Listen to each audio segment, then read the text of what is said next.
आज हम बात करेंगे गुलशन कुमार की, जो टी सीरीज के मालिक है। बात उस दिन की है, 12 अगस्त 1997 की सुबह के 10:30 का वक्त था, जब अंधेरी के एक मंदिर के दर्शन करने पहुंचे गुलशन कुमार जीतनगर के जितेश्वर महादेव मंदिर में। गुलशन कुमार कई वर्षों से हर रोज बिना रुके सुबह दर्शन करने आते थे और फिर गुलशन कुमार अपने काम करते हैं। सब नॉर्मल चल रहा था। गुलशन कुमार अपनी गाड़ी से मंदिर पहुंचे और अंदर जाके पूजा करने लगे। पूजा खत्म करके जैसे वो बाहर निकले, 3 लोग जिनके नाम अब्दुल रऊफ, अब्दुल राशिद और अली शेख ने ये कहते हुए कि बहुत पूजा कर ली। अब ये कहते ही शूटर ने गुलशन कुमार पर 16 गोलियां बरसाई थी। गुलशन कुमार ने भागने की भी कोशिश की और सामने लोगों के घर में घुसने की कोशिश कर रहे थे, मगर किसी ने उनकी मदद नहीं की। गुलशन कुमार को जिस हॉस्पिटल ले जाया गया वो मंदिर से करीब 6 से 7 किलोमीटर दूर था।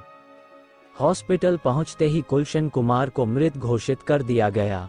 इस न्यूज़ ने पूरे इंडस्ट्री को हिला के रख दिया। ये उन पर अब तक का सबसे बड़ा हमला था। सब खौफ में थे क्योंकि इस हमले के पीछे अंडरवर्ल्ड का नाम आ रहा था। मगर ऐसा क्या हुआ था कि इंडिया के one of the biggest music company के मालिक पे ऐसा हमला हुआ, और कौन था इस हमले के पीछे? ऐसे क्या इवेंट्स थे जिसके वजह से गुलशन कुमार की हत्या कर दी? चलिए जानते हैं इस वीडियो में। गुलशन कुमार एक बहुत ही सक्सेसफुल और एम्बिशियस बिजनेसमैन थे और इस सफलता के पीछे उनके अलग ही कड़ी मेहनत थी। 5 मई 1951 में पैदा हुए गुलशन कुमार दुआ के पेरेंट्स पार्टीशन के बाद इंडिया में शिफ्ट हो गए थे। उनके पिता ने दिल्ली के दरियागंज में एक जूस की शॉप ओपन की जहां गुलशन कुमार भी काम करते थे। बाद में गुलशन कुमार की फैमिली ने एक रिकॉर्ड्स की शॉप खरीदी जहां पे कैसेट्स की सेल होती थी और यहीं पे गुलशन कुमार का इंटरेस्ट म्यूजिक में आया। उन्हें इस मार्केट में काफ़ी पोटेंशियल दिखा और उन्होंने फिर खुद का कम कॉस्ट की कैसेट्स प्रोड्यूस करना शुरू कर दिया, जिसका नाम उन्होंने रखा सुपर कैसेट्स इंडस्ट्री। और ये बिजनेस काफ़ी अच्छा चल रहा था, बल्कि नोएडा में उन्होंने इस म्यूजिक कंपनी को लॉन्च भी किया और उनके कैसेट्स मार्केट रेट से काफ़ी कम दाम में मिलते थे। और साथ साथ गुलशन कुमार के तरक्की के पीछे एक और राज था। उनकी दुकान में अवेलेबल पुराने गानों के कवर सॉन्ग्स, जिसके वजह से इनका लेबल और बहुत ज़्यादा पॉपुलर हो गया। साथ में न्यू आर्टिस्ट को भी काम मिलने लगा। और बस गुलशन कुमार ने फाइनली अपनी कंपनी को मुंबई में शिफ्ट किया और वहां जाके इस म्यूजिक प्रोडक्शन कंपनी का नाम रखा टी सीरीज, जिसमें टी का मतलब है त्रिशूल, क्योंकि गुलशन कुमार शिव जी के बहुत बड़े भक्त थे। टी सीरीज पहले पुराने गानों के पार्ट 8 कवर सॉन्ग्स बना के बेच रही थी, पर जस्ट रिलीज हिंदी फिल्मों के गानों का भी पार्ट कवर सॉन्ग्स बना के बेचने लगी, जिसकी वजह से काफ़ी सारे म्यूजिक कंपनी पर इफेक्ट पड़ने लगा, जैसे कि टिप्स।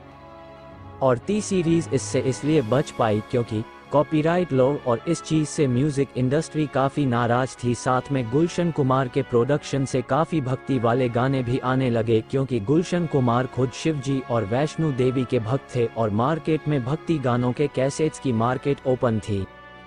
और इसका फ़ायदा टी सीरीज़ ने काफ़ी अच्छे से उठाया। देखते ही देखते टी सीरीज़ 1997 की एक 500 करोड़ की कंपनी बन गई और इसी की वजह से गुलशन कुमार के काफ़ी दुश्मन भी बन गए थे।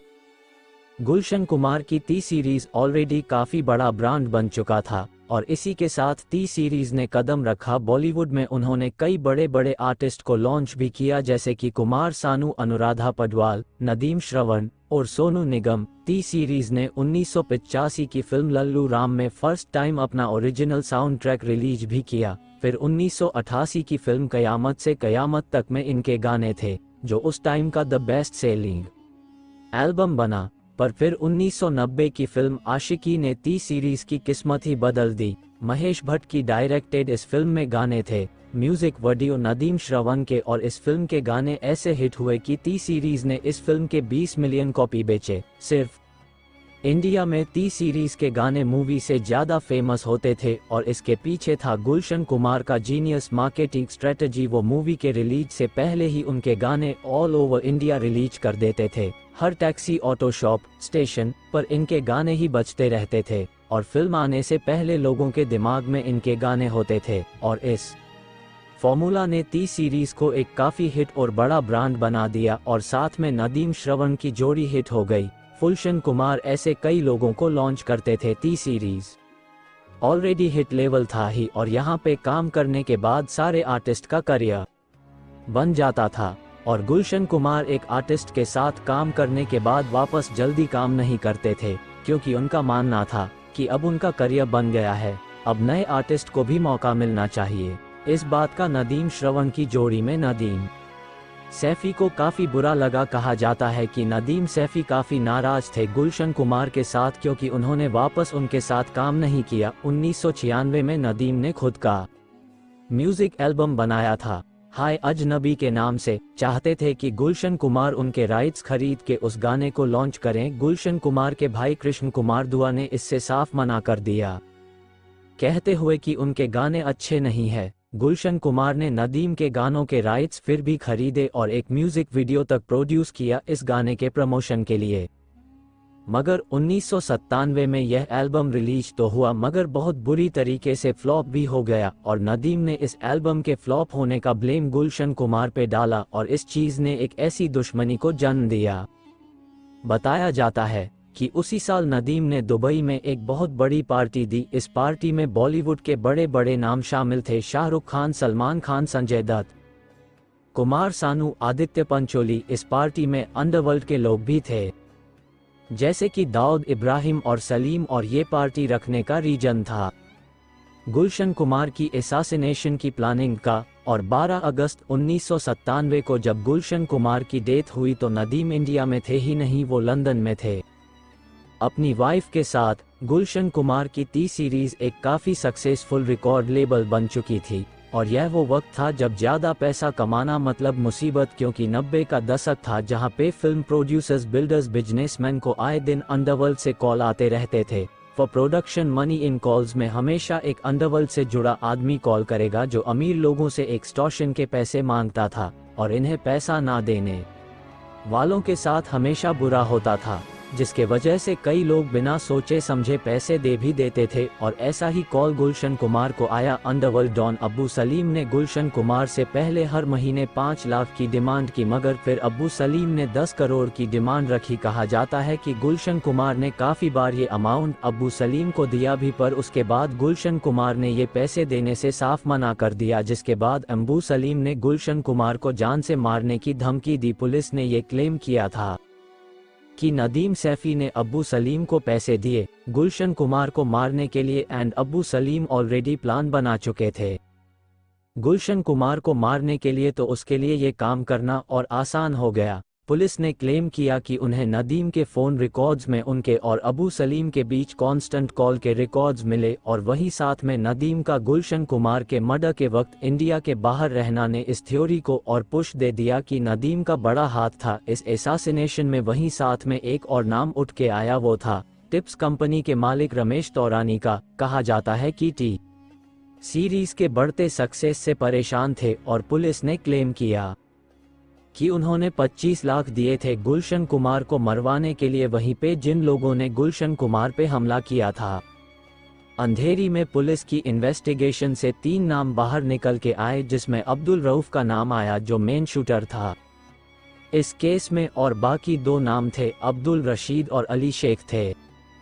गुलशन कुमार की डेथ के बाद पुलिस ने अपनी इन्वेस्टिगेशन शुरू की और कृष्ण कुमार दुआ, ये गुलशन कुमार के भाई है, से पूछताछ से पुलिस को पता चला कि अब्बू सलीम कॉन्स्टेंटली गुलशन कुमार को धमकी दे रहा था कॉल पे एक्सटॉर्शन के लिए, और साथ में नदीम शेख एल्बम हाय अजनबी के फ्लॉप होने के लिए भी अब्बू सलीम ने धमकी दी गुलशन कुमार को। और 30 अगस्त 1997 को पुलिस ने नदीम शेख को इस केस का कंस्पिरेटर डिक्लेयर किया और फिर अक्टूबर 1997 में टिप्स के मालिक रमेश तौरानी को भी अरेस्ट किया और नवंबर 1997 तक पुलिस ने एक 400 पेज की केस शीट फाइल की जिसमें 26 लोगों का नाम मेंशन किया। इस केस में अक्यूज अली शेख बाद में पुलिस विटनेस बने। पुलिस की चार्जशीट में ये कहना था कि इस केस की प्लानिंग दुबई में हुई और नदीम शेख को पुलिस अरेस्ट करना चाहती थी, मगर नदीम तो लंदन में थे जिसके लिए उनके एक्ट्रेडिशन के लिए केस लड़ा गया। नदीम ने क्लेम किया कि वो इनोसेंट है और उन्होंने लॉयर्स की मदद से लंदन के हाउस ऑफ लॉर्ड्स में अपने इनोसेंस के लिए केस लड़ा। लंदन के हाउस ऑफ लॉर्ड्स ने लैक ऑफ प्रूफ की वजह से नदीम सैफी को इनोसेंट डिक्लेयर किया, जिसकी वजह से इंडियन कोर्ट्स को भी नदीम सैफी के अगेंस्ट जो केस था उसे खारिज करना पड़ा, लेकिन उन्होंने नदीम के अगेंस्ट अरेस्ट वारंट को कभी भी वापस नहीं लिया, जिसकी वजह से नदीम कभी भी इंडिया वापस नहीं आ पाए। वो आज भी यूके में रहते हैं,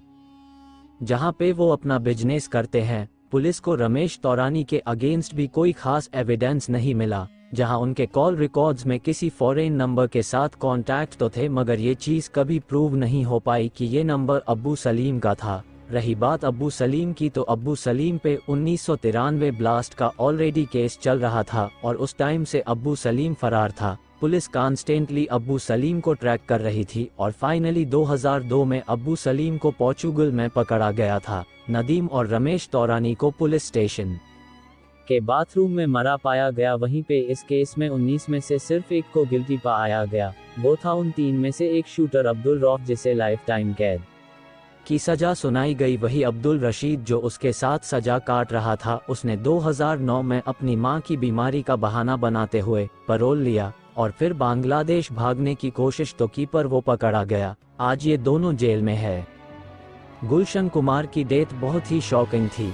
इस इंसिडेंट को हुए लगभग 26 साल हो गए हैं, पर आज भी ये केस एक तरीके से अनसॉल्व्ड ही है, क्योंकि इस केस में मेन एक्यूज तो रिया हो गया या फिर लीगल लूप होल की वजह से बच गया, पर फिर गुलशन कुमार को किसने मारा, क्योंकि अब्दुल रशीद और अब्दुल रौफ तो बस गन थे, ट्रिगर तो किसी और के हाथ में था। तो सवाल ये है, गुलशन कुमार को किसने मारा? वीडियो को